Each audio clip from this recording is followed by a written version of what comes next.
Hi, welcome to victory IAS. मैं हूं अनमोल Sharma and आज हम बात करेंगे यूपीएससी मेंस 2025 के पेपर्स के बारे में। We'll talk about the essay papers and GS 1 to 4 papers.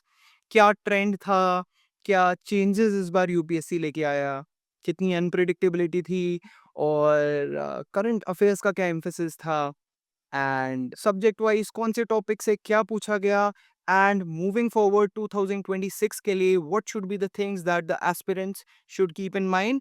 So let's get started. तो सबसे पहले ऐसे पेपर की बात करें तो ऐसे पेपर रिलेटिवली इजियर था पिछले कुछ सालों के पेपर से। The topics were philosophical in nature, they were reflective and abstract rather than policy and governance based topics जो कि पिछले कुछ सालों से आ रहे थे। The students could very well use the literary references, अपनी पर्सनल इंसाइट्स लिख सकते हैं, खुद की चीज़ें, अपनी लाइफ बेस्ड एग्जाम्पल्स, अपनी लाइफ बेस्ड रेफरेंसेस दे सकते थे and students could use examples from multiple disciplines, multiple subjects, history हो गया, पॉलिटी हो गया, which is called interdisciplinary examples.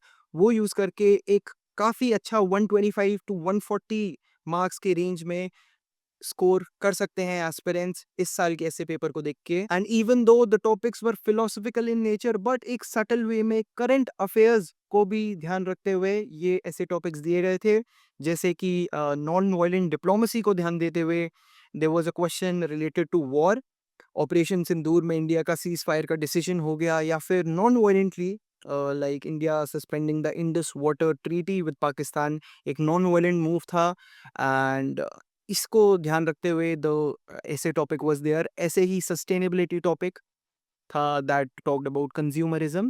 So even though broadly it was philosophical in nature, but current affairs integration भी बहुत high degree तक possible था and that was one of the reasons why such topics were given in the essay paper. And इसी के साथ साथ UPSC is trying to check that balanced approach from the aspirants, जैसे कि questions were about journey versus destination हो गया, bitter experiences and muddy water हो गया, contentment versus luxury हो गया. So here UPSC is basically checking the positive action along with the cautionary wisdom। तो इसी में कितना एक बैलेंस्ड ऐसे लिख पाता है, कितने बैलेंस्ड व्यूज है एस्पिरेंट के, वो भी UPSC through these questions, through these topics check करना चाह रहा था। तो all in all I found this years ऐसे topics to be philosophical but more scoring, less governance policy based questions compared to the last year's paper and दिल खुश हो गया ऐसे क्या पेपर देख के। बट देन फिर जीएस पेपर 1 की बात करें तो there were very significant changes that could be observed. Geography की बात करें तो ज्योग्राफी में बहुत सारे टॉपिक्स टेक्नोलॉजी लिंक थे, और ये जो टेक्नोलॉजी लिंक क्वेश्चंस पूछे गए हैं ज्योग्राफी में, they are also very well link to the current affairs, जैसे कि स्मार्ट सिटीज मिशन में ड्रोन सर्वेज किए जा रहे हैं एंड डिजिटल इंडिया मिशन में जीआईएस मैपिंग हो रही है। सो every now and then such news keep coming in the newspaper and यहीं से टॉपिक्स उठाए गए हैं and they are integrated with the GS core topics। and history में भी काफ़ी कुछ changes देखने को मिले, जैसे कि lesser known reformers के बारे में क्वेश्चन पूछे गए rather than the traditional questions that are being asked from history। Jyotiba Phule के बारे में पूछा गया and that can again be link to current affairs happening, जैसे अभी प्राइम मिनिस्टर ने अपनी स्पीच में बोला था that will be very soon celebrating the 200th birth anniversary of Jyotiba Phule. तो हो सकता है वहाँ से ये टॉपिक या ये क्वेश्चन उठाया गया हो। And there was also a significant shift towards post independence consolidation, be it polity, economy, education, society, and these questions I could see they are very well aligning with the 75-year celebration of India, the independence celebration and the new education policy.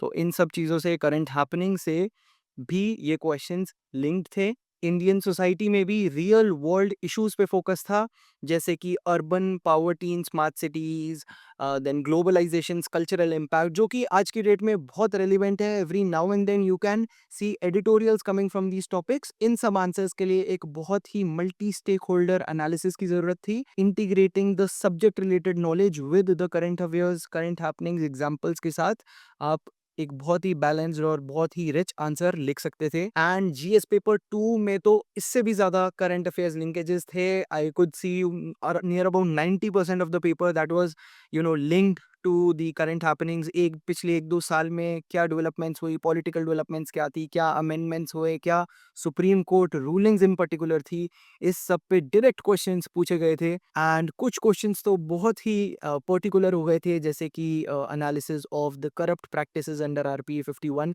सो इसमें we very very well we can see that they want you to know in depth, know what are the new amendments that are taking place, what are the laws। तो मैं एक एक keyword के बारे में पता होना चाहिए। Overall constitutional and political understanding के साथ साथ they want you to have specific knowledge about specific parts और related to polity. International relations की बात करें तो बहुत सारे एक्सपेक्टेड टॉपिक्स के बारे में नहीं पूछा गया, but then focus was on the emerging international partnerships, India Africa digital partnership, जिसके इतना ज़्यादा एम्फोसिस नहीं था जिस पे, उसके बारे में क्वेश्चन पूछा गया। And again the questions revolved around India's digital diplomacy because it is an emerging trend. India is putting a lot of emphasis on that. And overall इस पेपर में it wasn't enough to just know the theory, the constitutional political theories, but to connect the answers with the actual laws that were passed in the past 1 to 2 years। और GS paper 3 में भी almost हर एक question में 2024 से 25 में जो भी current happenings हुई, कोई भी इंपॉर्टेंट डेवलपमेंट हुई, उसके बारे में जानना बहुत इंपॉर्टेंट था। The questions were asked about the COP 26 commitments हो गया, PLI स्कीम की डिटेल्स हो गई, very factual details, particular details that you have to mention in the answers, otherwise your answer would be incomplete। and ITER हो गया, जो कि बहुत से स्टूडेंट्स मिस कर देते हैं, उसके बारे में पूछा गया। And the whole paper it followed a exam room to news room approach, मतलब again integration of current affairs and in particular पिछले 1-2 साल में जो हैपनिंग्स हुई हैं उसके बारे में इन डेप्थ नॉलेज होना बहुत ज़रूरी था। और कटिंग एज टेक्नोलॉजीज के ऊपर बहुत ज़्यादा एम्फेसिस था। ITER अगेन के बारे में क्वेश्चन था, सीधा सीधा क्वेश्चन। सेमीकंडक्टर मैन्युफैक्चरिंग हो गया, CCUS हो गया, बहुत ही पर्टिकुलर टेक्नोलॉजीज के बारे में क्वेश्चंस थे। That is basically reflective of India's push towards tech driven growth. Environment की बात करें तो again there was a major emphasis on sustainability, और जो कि रियल वर्ल्ड कंसर्न्स है आज की डेट में, specially regards to India, that was being asked. India के अपडेटेड NDC टारगेट्स क्या है, सी वाटर इंट्रूजन पे डायरेक्ट क्वेश्चन था, linking the environmental aspects to the policy making to the polity part, the importance of environmental resilience in policy making, ये सब बहुत important हो गया। That is why I am saying एक interdisciplinary approach ली गई है। यू कैन नॉट से कि पॉलिसी मेकिंग या polity wasn't part of this paper, but again environment was very well linked to polity in certain questions। many subjects across many papers were linked in the questions। और internal security की बात करें तो उसमें I could find very balanced questions। questions were asked from current affairs happenings, जैसे कि north east का peace accords, very relevant as per the current affairs। left wing extremism हो गया, that too keeps coming in the newspaper every now and then। And terrorism हो गया, and basically एक multifaceted security environment जिस जो India का push है उसके बारे में there were several questions. So internal security was as expected, but overall the paper again interdisciplinary and current affairs linked paper था। स्टार्टिंग फ्रॉम GS 1 2 3 सब कुछ ही काफ़ी हाई लेवल का करंट अफेयर्स आपका नॉलेज टेस्ट कर रहा था। GS पेपर की बात करें तो जो फर्स्ट सेक्शन था, बेसिकली जो थ्योरी सेक्शन, उसमें the usual topics they were asked, integrity, probity, empathy. But जो केस स्टडीज थी they were very sharp. Actually questions were asked on tech enabled service delivery, then ethical dilemmas in disaster relief। तो basically they just did not check your moral standing कि आप morally या ethically कैसे answers लिखते हो, but it also checked the practical decision making with limited resources। Jin candidates ने एक structured answer तैयार कर रखे थे, पढ़ रखे थे, practice कर रखे थे, they were very well able to write these answers। Others found it very difficult। The difficulty ranged from moderate to challenging। Some questions were actually difficult to answer, and they required practical real world solutions। So what are the major takeaways from the UPSC mains 2025 paper? Number one again is that current affairs is the king. 80 to 90% paper could be very well linked or even directly, based on the current affairs, current happenings in the past 1 to 2 years, some even beyond those 1 to 2 years. So it was very important for you to know कि what is happening in the world. And जब आप current affairs पढ़ते हो उसको एक अपने static knowledge से, अपनी थ्योरी से लिंक करना बहुत ज़रूरी है। एंड मेंस की प्रिपरेशन करते हुए भी एक लिंक बनाए रखना, when you are revising the theory, जो आप पॉलिटी में पढ़ते हो, लक्ष्मीकांत में पढ़ते हो, उसको करंट हैपनिंग्स के साथ, करंट अफेयर्स न्यूज़ के साथ, it's very important to keep all that in mind and notes में इंटीग्रेट करते रहना बहुत ज़रूरी है। डायरेक्ट क्वेश्चंस थ्योरी पे बिल्कुल नहीं आ रहे हैं, इंटरडिसिप्लिनरी है। इनफैक्ट ज्योग्राफी का कोई पार्ट पॉलिटी से कनेक्ट कर रखा है, तो ऐसा इंटरडिसिप्लिनरी अप्रोच और करंट अफेयर्स, इंटीग्रेटेड थ्योरी और स्टैटिक नॉलेज सबसे इंपॉर्टेंट हो गया है अब इस पेपर में। और इसी के साथ technology integration in the questions that has also increased many folds, B it semiconductors, B it the digital infrastructure, B it the media ethics, सब में यू कुड सी कुछ टेक्नोलॉजी का पार्ट पूछा गया है। स्पेशली द स्टूडेंट्स जो कि एक साइंस बैकग्राउंड से नहीं है, उनको एक्चुअली ज़्यादा डिफिकल्ट लगा। तो it's very important to get your basic straight, चाहे आप साइंस बैकग्राउंड से हो या ना हो, just go through the theories, आप पढ़ो उसके बारे में, कंसेप्चुअल क्लैरिटी लेके आओ, so that these things don't haunt you. You know the technology, basic things about the technology, what is say artificial intelligence क्या करता है या फिर ब्लॉकचेन क्या है, इन सब के बारे में आपको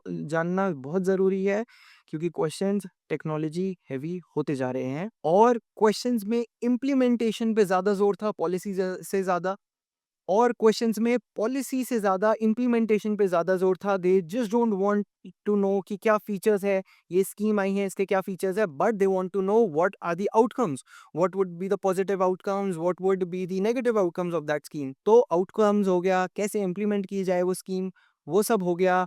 and then real world problem solving पे बहुत ज़्यादा एम्फेसिस था, specially when it comes to the case studies of GS paper 4। So moving forward to 2026, जो कि एस्पिरेंट्स 2026 के प्रीलिम्स और मेंस के लिए प्रिपेयर कर रहे हैं, उनको क्या चीज़ें ध्यान में रखनी चाहिए, specially looking at the 2025 UPSC mains paper. The first thing is every news article is a potential UPSC question. आप देख सकते हैं कि करंट अफेयर्स कितना इंपॉर्टेंट रोल प्ले कर रहा है। कहीं से भी कोई भी करंट आर्टिकल को स्टैटिक नॉलेज के साथ डाल के क्वेश्चन पूछा जा रहा है। Then stay up to date with the modern emerging technologies, especially for the ones India is pushing for, be it digital infrastructure, drone technology, remote sensing, इन सब के बारे में आपको जानना बहुत ज़रूरी है। And it is important for you to think like an administrator, to think like a civil servant already, and give practical real world solutions rather than those ideal solutions that you can read in the books. ये चीज़ें भी UPSC test कर रहा है, how practical you are, not how ideal you are in your approach. And the biggest takeaway is stop predicting the question, stop predicting the trends. बहुत से लोग, बहुत से इंस्टीट्यूट्स ऑनलाइन प्रेडिक्ट करने लग जाते हैं कि क्या ट्रेंड होने वाला है इस साल, क्या पिछले साल था, but every year UPSC is throwing curve balls at you. So it's best to prepare yourself comprehensively, so that कैसी भी बॉल यूपीएससी डाल ले, you hit 100 every time. So all the best and stay motivated. Reach out to me if you have any questions regarding the preparation, if you have any doubts, or you want my guidance, and I'll make sure I help you out to the best of my ability. Thank you.